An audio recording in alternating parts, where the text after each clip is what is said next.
because they are fuming me and I'm getting dizzy already, you're going to have to look up some of these scriptures yourself, but I assure you I'll tell you where to find them and they will be there. But first of all, before I begin, I want you to write down reasons why I'm different from other people, why I meet the burden of proof for believability. In the Bible, it says that the people were amazed because Jesus spoke as someone with authority and not as just a learned teacher of the law. Okay, so first of all, let's establish Proverbs 16:10. It says, the king speaks as an oracle. In the Christian Standard Bible, it says that a divine verdict is on the lips of the king. He must not err in judgment. A divine verdict. Okay. Proverbs 16:12. Okay. Just a couple scriptures later, it says the throne is established through righteousness. That's why kings detest wrongdoing. King detests wrongdoing because a throne is established through righteousness. In Isaiah, it says that a throne is established in love, mercy, or faithfulness, depending on which version that you get. And of course, these are all true. And mercy on who? Mercy on the victims, not the aggressors. Especially when this is the Old Testament, where they say to stone people to death, and so on and so forth. In Genesis, okay, well, we'll get to that later. So, number 2, heartache is said to crush the spirit in Proverbs. So a throne is established through righteousness, faithfulness, love, and mercy. A divine verdict is on the lips of a king, and heartache crushes the spirit. It keeps this guy from doing his job. Number 3, Psalm 45, 9 through 11. Listen carefully. Pay close attention. Daughters of kings are among your honored women. At your right hand is the royal bride in gold Ophir. Listen, daughter, and pay careful attention. Forget your people and your father's house. Let the king be enthralled by your beauty. Honor him, for he is your Lord. So what is it saying? What is it obviously saying? It's obviously saying that the king should have the most worthy women. Any woman who does not see the king as ideal when his throne is established through righteousness. Okay? Be it someone who's the king of martial arts. If you don't understand the importance of martial arts, you don't understand Isaiah 11, where it says that the righteous man is wearing the belt of righteousness, the sash of faithfulness. If you're too stupid to connect martial arts to the reason why a king has a sword, and the sword of Scripture. And Jesus said he came to bring a sword. He came to bring a scale and swords, like in Revelations. For you to understand who the ideal man is. Okay? The king, the person who's the king of morality, is supposed to be the ideal man.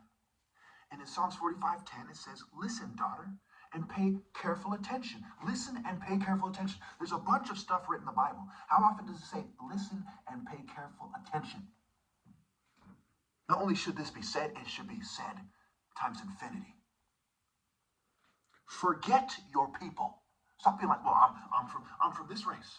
I'm from this race. I'm a Malaysian. I'm a white person. I'm a Swedish person. I'm an African American. You're African. Forget your people. Listen, daughter, and pay careful attention.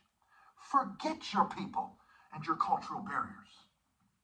And your father's house. Forget what your friends peer pressure you and tell you. Forget what your parents tell you. I don't want you to get hurt by carrying your cross. Forget them. Let the king be enthralled by your beauty. Honor him, for he is your Lord. If he says, I want you to marry me, what do you think you should do? You marry him. If he says, rally to me, you rally to him. Forget what other people say, including your people and your father's house, your family. Proverbs 4:23.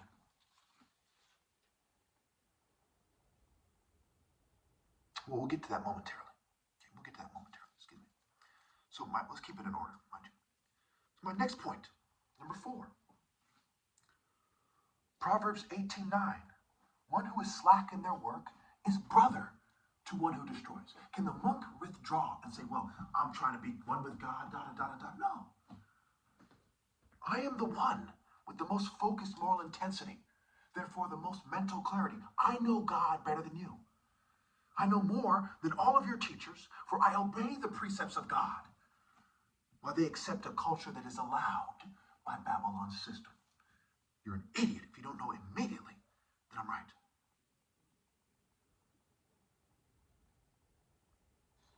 One who is slack in their work is brother to one who destroys.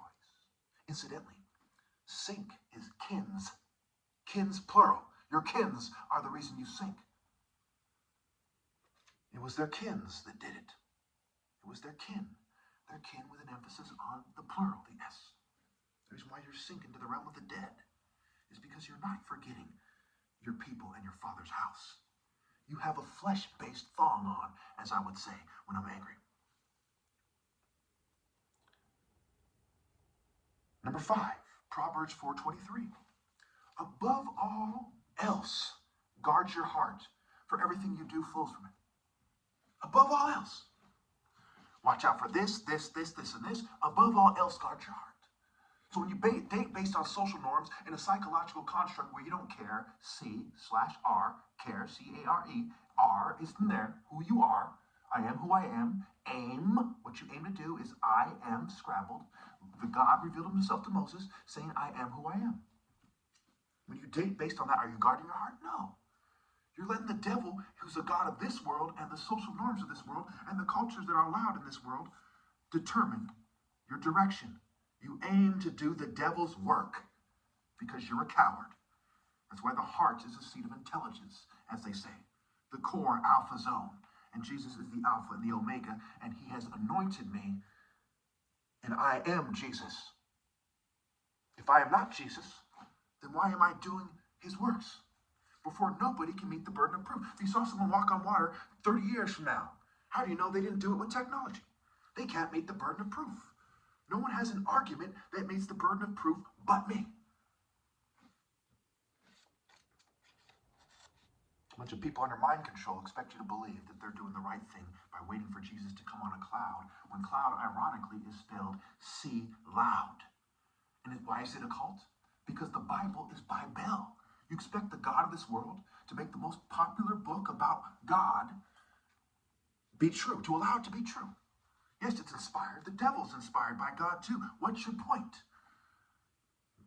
The Lady of Byblos, Balat. Now look at the forms of Baal. One is a little sage, okay? One is a big bull, and one is a goofy, smiling Flanders-looking motherfucker with a mace. Who are the people that teach the Bible? The big bully, Leonard's from the Republican Party. The little liberal troublemaker. Look, hey guys, check this out. Look at the different statues of Baal. You'll see what I mean. Worship and worship are connected. You see how people emulate, they dress up like Superman or something. They emulate their heroes. And the heroes of the people who claim to teach you the Bible include Baal and Set. It's open and shut. Those idolaters can't say a fucking thing. Excuse my French. This upsets me, and they're feeling me, and I don't feel the need to tiptoe through the tulips with you people. Number 6, Genesis 2:8.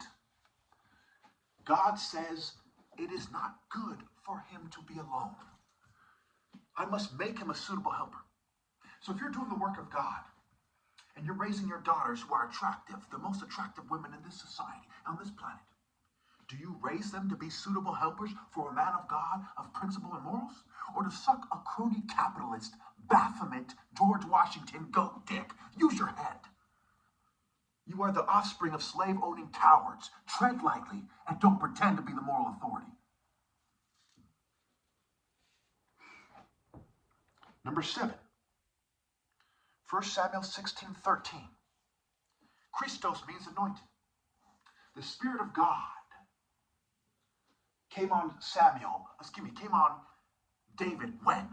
When Samuel, who was leading the Jewish people at the time, when they asked him for a king, he gave them Saul. Okay? Because God said, hey, they keep pestering you about a king, give them Saul. Something to this effect. Okay? Then he anoints David. Okay? In the same Bible, in the same book, he anoints David. 1 Samuel 16:13. Now remember, I'm not a Christian in terms of the tree of knowledge. I find the moral of the story to help you live morally in truth. So the Bible is half truths by Bell, and I'm fulfilling it by giving you the true interpretation. I did not come to destroy the morality in the Bible, but to tell you the exact application, because that's what I do. In the top martial arts, mind, body, soul, spirit, and I give you the application of morality. I convey focused moral intensity. God is love and righteousness, another word for morality, basically. The moral warrior spirit, Exodus 15:3, the Lord thy God is a warrior. The top martial arts has the true sword, and I give you the true interpretation. No one can contradict me ever. Not when I'm like this. Even being fumed by the enemy, you can hear truth. So he anoints him in front of his brothers. Where am I? I'm in my parents' house. My brother's asleep right next door. My other brother moved somewhere else. But he's heard me speak many times. He's heard the Spirit of the Lord speak through me. I've been anointed by my predecessors, like David was anointed by his, who is Samuel, who gave him Saul. And then David replaces Saul. But Samuel is the one who's right with God. Saul falls out with favor. And he says to Saul, because you have rejected the word of God, the Lord has rejected you as king, as his spiritual representative. You see how that works? God through the predecessors. It is my reign. It is my call. It ends with me. Because you people did not consider timing, breeding, technology, and ill-gotten gains. You are hypocrites. You are liars. You are the children of Baal, Set, and the devil. And those are basically our forms of the devil. It's that simple, folks. Honor, he says, again, listen, daughter, and pay careful attention. Forget your people and your father's house. In Psalms 45:10 and 11. Let the king be enthralled by your beauty. Honor him, for he is your Lord. Proverbs 4:23. Proverbs 4:23. Above all else, guard your heart, for everything you do flows from it. And in Proverbs, it also says, heartache crushes the spirit.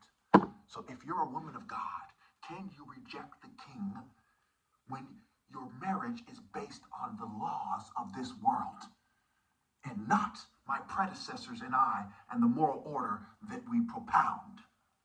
No, you cannot. You are of Satan. He who sees the anointed sees the Father. I am the Christos. I am God, says Christ.